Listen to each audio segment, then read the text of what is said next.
دوسری بات کہ عرفہ کے روزے کے بارے میں سوال کیا جاتا ہے، عرفہ کے روزہ کب رکھنا ہے؟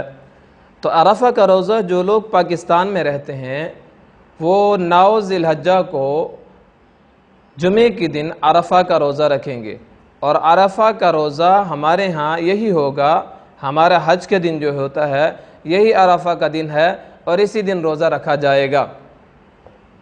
باقی جو سعودیہ میں ہیں تو جو حجاج ہیں، حجاج کے لیے تو روزہ نہیں ہوتا، البتہ جو حاجی نہیں ہوتے ان کے لیے یہ روزہ ہے، مسنون ہے، اور رسول اللہ صلی اللہ علیہ وسلم نے فرمایا کہ اسی سے انسان کے 1 سال اگلے اور 1 سال پچھلے گناہ معاف ہوتے ہیں۔ تو کوشش کرنی چاہیے اس دن کا روزہ رکھنا۔